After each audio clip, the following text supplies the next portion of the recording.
Hey everybody, how's life treating you?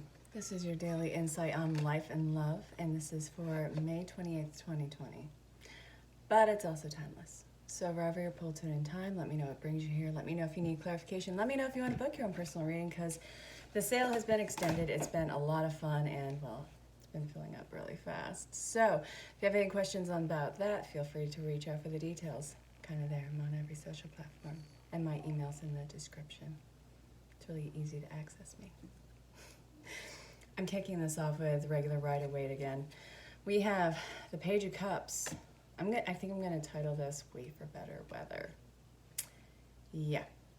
We have the King of Pentacles in reverse, Three of Cups in reverse, Three of Pentacles upright, the Eight of Swords, the Knight of Wands, and then we have the Nine of Swords, Five of Cups. So, with this, it almost feels like you feel innocent, naive, like completely unknowing of the world around you. And it feels like everything is crumbling on unstable ground. Everything's crumbling underneath your hands, under your grasp, and you're trying to reach out for everything, and it's just not happening. So what this is telling me is that you are stuck, feeling like you are in the same exact cycle, and this same shit is going to be happening for you, and it's exhausting. It's depressive.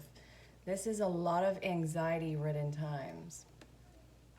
You are completely holding yourself back and trying not to engage in anything right now. What's bothering me about this is, for one, this is really about the art of letting go. It really is. It's the last sense of, well, one of the last senses of failure and exhausting what this life was supposed to be for you, because you're being pushed into something else. And you know that that's what it is too. You've been seeing it all over the place. You've been seeing it in your friends and on the news, even amongst the spiritual community. This isn't new. It doesn't make the experience any less awful. So what I'm seeing is getting ready to completely make over and make a hasty decision, but be very careful with that. This is you pulling yourself up by the straps of your boots, or whatever the key word is for you on that.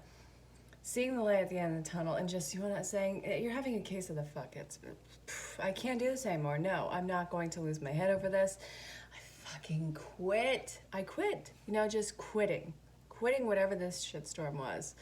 So, this I feel like is putting you into isolation, because it's completely anxiety-ridden as it was before. You, and even the art of letting go on this, isn't alleviating any of the stress that's going on with this. This feels hopeless. It feels like it's so wasted, and that's not the case. It's just you're clinging on something that was such a faulty foundation. It's like trying to build something in quicksand. It's not going to work. No, it's going to go in. It's quicksand. It's a pain in the ass. There's something swiftly coming in, and I know that you're going to want to jump on it, because at least it's something moving forward. Try not to make such a hasty decision. It'll bite you in the ass. You're breaking all these cycles. Don't well, you can't, okay. Don't postpone it by taking an action. Okay, yeah. I want to say don't screw this up, but you really can't screw this up.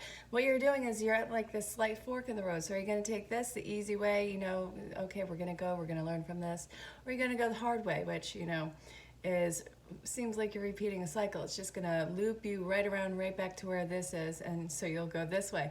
Do you want to get there sooner, or do you want to get there exhausted and more pissed off later? This is really your call, and it's not going to help the decision. I'm frustrated with myself in saying that. Come on, because we're all at that point. Gray. This is such a gray area.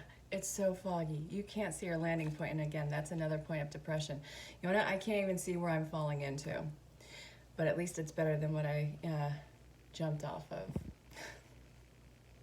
So that is this part of the reading. Oh, it's general, it's collective. It's not going to make sense to everybody. So if you're new to my channel, understand that your individual storyline is always going to be more detailed, in-depth, and intense. So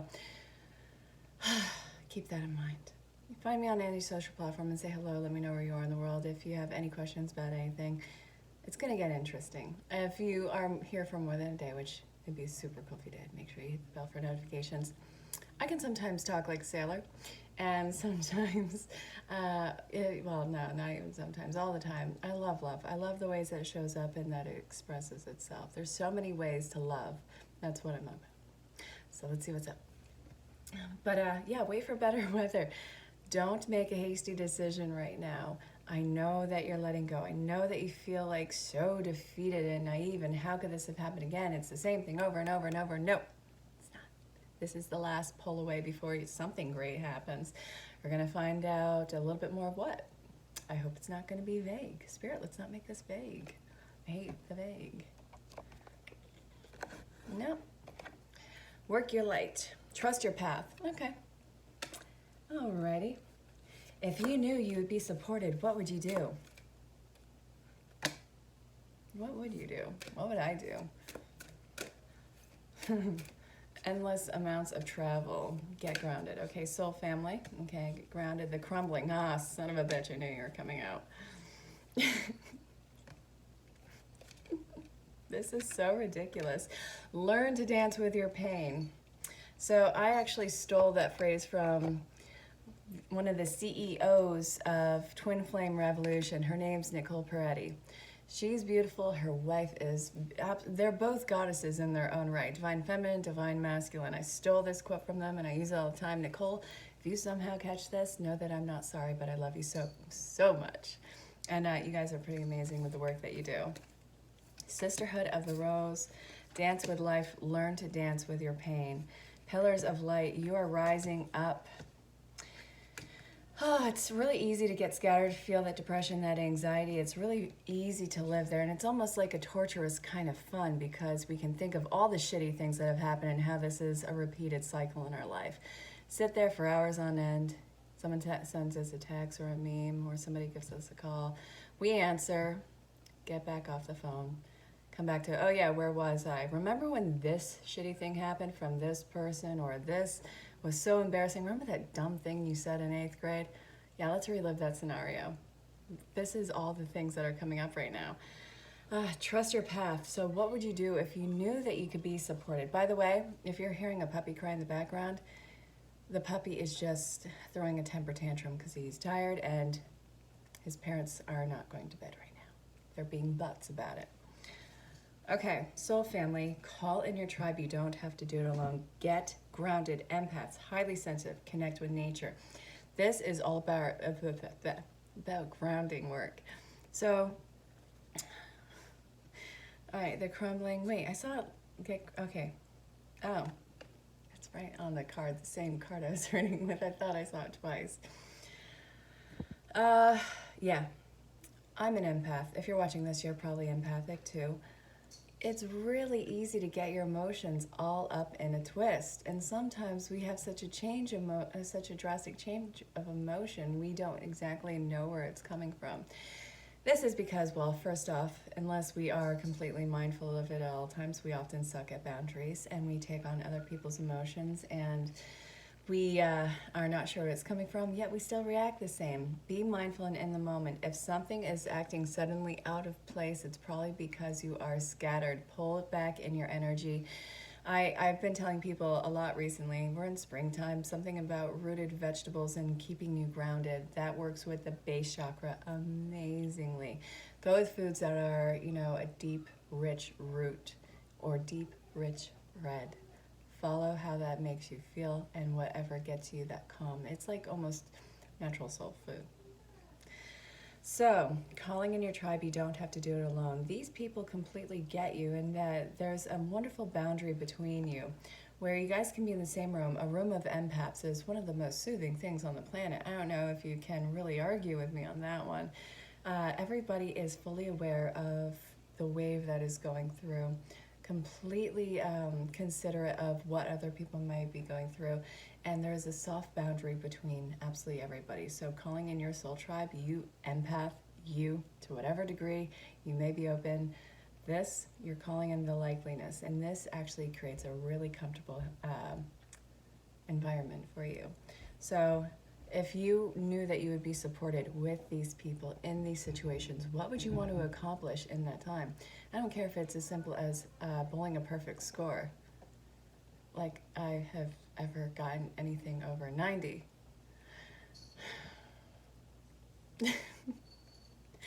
Trust your path. This is really changing in your favor. The waiting for better weather, it's coming in this now. It seems like there is no way out of this and that there's no door open for you. If you look at this closely, you see this door with pillars in a desert area. All you have to do is acclimate to the surroundings and you'll find your way to that beautiful door that's opening up to a whole different world behind it. Everything that you're holding on to right now, it doesn't matter how hard you hold on to it. What is not meant to stay in your life, no matter how hard you try, it'll somehow slip away. And that can be very painful because of how much time you've invested in it or how deep the connection was. It doesn't undermine any of it. It's the art of unattachment, the art of letting go. So, pillar of light, your vibration is rising. You're an empath, you're an oracle, you're all these beautiful things. The growing pains that go with this, it breaks you in these little increments, and then you expand. Break, expand. It's like that fine china that was sealed with gold. It makes you stronger. It makes you more detailed, beautiful. I don't know if I said strong yet, but strong. Dance with life. Do something to change your energy. You got to get out of this funk. I don't know about you, completely depleted.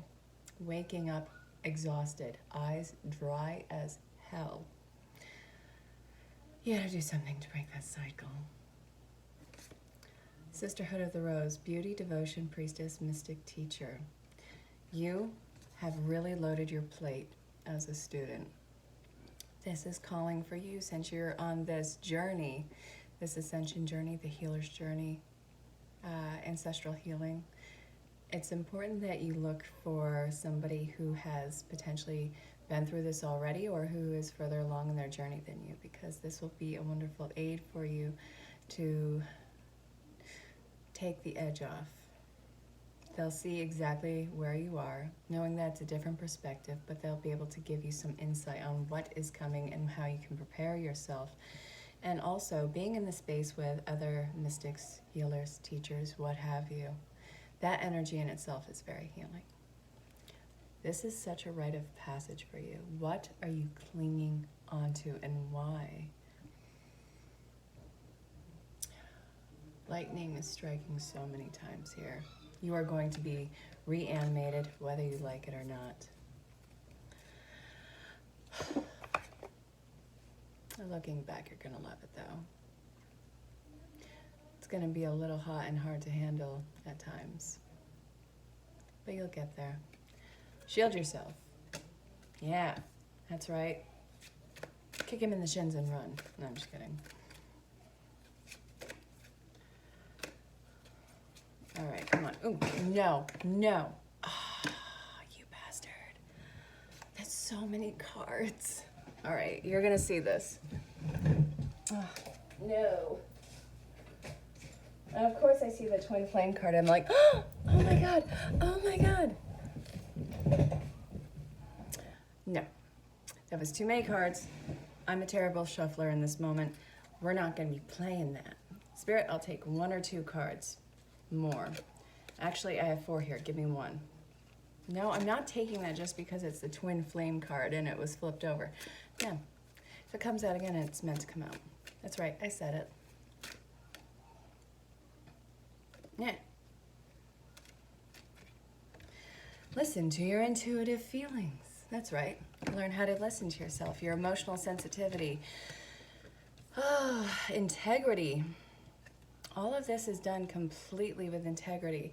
I know that you're nervous about opening up about this. I know that it's really hard to say these messages that you're potentially getting or these synchronicities, because if you voice them, you risk looking absolutely bonkers. But guess what? You're bonkers. I'm bonkers. We're all a little bit goofy. This is not goofy. This is ascension. It's done super lightheartedly. You are an amazing light worker. You are made of light. You are consciousness expressing itself. This is done with the absolute integrity. And you know that by how mindful you are about talking about it. You are very considerate of who might be upset with this. But you have to understand, you'll know the company that you're in and you'll know how to navigate it through that. Your emotional sensitivity is an amazing guide for you right now. Trust that gut instinct. And it's right next to list to your intuitive feelings. I don't care if this person is a member of some sort of high society church or whatnot, or what their history is in the world, how angelic they can seem. If something seems off about it or about the situation, you don't need to explain anything away. Shield yourself. Pull back away. Don't get too invested in either the person or the situation. But if it is magnetically pulling you and it's not an addiction, by all means, follow it. Go down that rabbit hole. This is only going to get more in-depth and intense for you and more insightful. You are an absolute blessing. You are such a light. So, powerful light worker, don't second guess your integrity. It's great to be mindful of it, but don't start to get the imposter syndrome with this, where you're wondering if what you're doing is real, if this is right. Where does that even come from in you? So, we're gonna see where this is going next. And hopefully I'm not such a terrible shuffler then. Ooh. Emotionally reserving yourself. All right, now I got it. Hangman, son of a bitch. Okay, you're teeter-tottering on anything because nothing really makes sense to you anymore. It's like the opposite of everything is a paradox. Everything is a paradox in this, and you're finally a witness to it. Unhealthy boundaries, overextending yourself. I was telling somebody this in a reading earlier. I'm not going to say names or anything. It's just this little key point that is sticking out in this moment. You are a rescuer, and you only have so much room in your boat. How many bodies can you fit in your boat before it starts to fill up with water and you drown too? You are an amazing rescuer, but you have to understand that intervening in everybody's life, unless you are being divinely driven to it, you might be infringing on somebody's karmic tie-off. I'm not telling you not to do the right thing.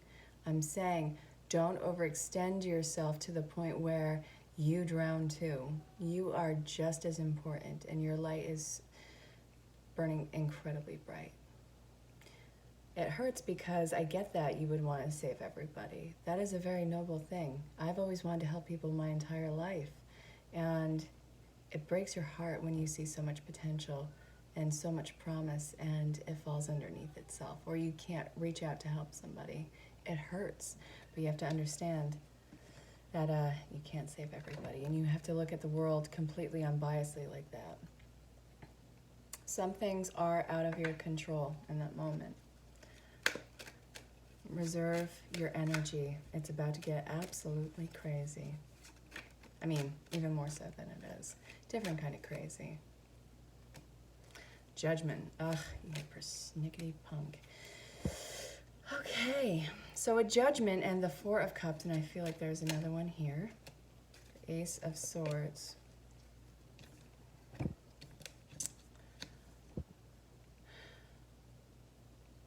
Being completely clear on what your intention is. If something, okay, with the Judgment, this is karmic debt being paid off, a call to action, being completely clear about your mission statement. Don't pull back on where you stand with this. You are completely evolving at the right pace. Your line has to be firm. Budging an inch for everybody it leads you to be completely run over. You are overcoming this need of people pleasing or a constant distraction. It's a addictive quality, and I've been seeing that a lot today. Ooh, too many cards. Spirit, don't be that. The Two of Cups in reverse, huh? I'm looking at that. Maybe disharmony in relationships. Nope, there's a light at the end of the tunnel. And you are waking up, because those who completely lose it to your boundary, you'll see where that lies with them. And it's completely out of balance with them. All right, let's get some final messages, Spirit.